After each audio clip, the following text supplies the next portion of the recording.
So hey guys, welcome to my channel. এখন ওইদিকে ফেলতেছে দেখো। সো 2 দিন ধরে এখানে পাতাগুলো পড়েই আছে, পরিষ্কার করার কেউ নেই। এটা হচ্ছে গার্ডেনটা, দিদি গার্ডেন।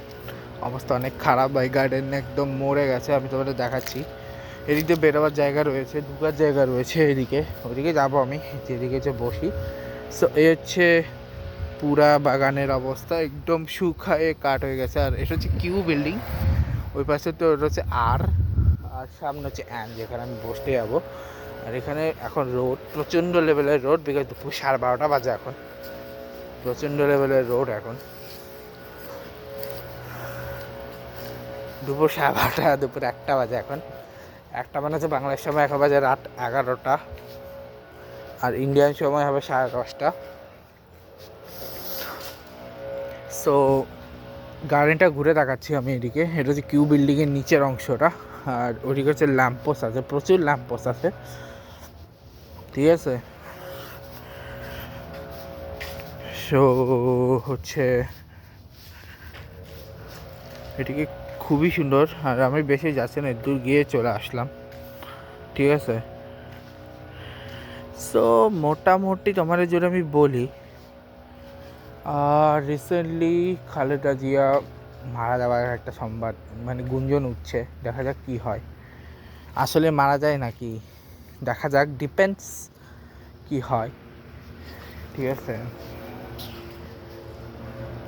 ডিপেন্ডস কি হয়, শিওর না, বাট ডিপেন্ডস, নট শিওর, ঠিক আছে। আর বিপিএলের এখন বর্তমান যে পরিস্থিতি, প্রচুর মানুষ রিসেন্টলি ভাই ইন্ডিয়া বাংলাদেশ নিয়ে প্রচুর ঝামেলা চলতেছে। কারণ হচ্ছে ওই আইপিএলে মুস্তাফিজকে বের করে দেওয়ার পর থেকে এই একটা প্রবলেম হয়েছে। এমনকি ইন্ডিয়ান যে ঋদ্ধিমা পাঠক, যিনি বিপিএলের হোস্ট ছিলেন, তাকে বের করে দেওয়া হয়েছে বিপিএল থেকে। আর যখন তারা প্রয়োজনে কেন নিল, এটাই আমি বুঝতে পারলাম না। হচ্ছে শাহরুখ খানেরও কোনো দোষ নাই, দোষটা তো জনগণ নির্বাচনের জন্য যে কোনো কিছু করতে পারে, এবং সেটাই করেছে। জনগণ নির্বাচনের জন্য বের করে দিয়েছে ইয়েকে, মুস্তাফিজুর রহমানকে। যাই হোক, আর কিছু বলার তো নাই গাইস। আমি রাজনীতি নিয়ে খুব বেশি ইচ্ছা করে না কথা বলতে, কিন্তু কী করবো, যে পরিস্থিতি বলতেই হয়।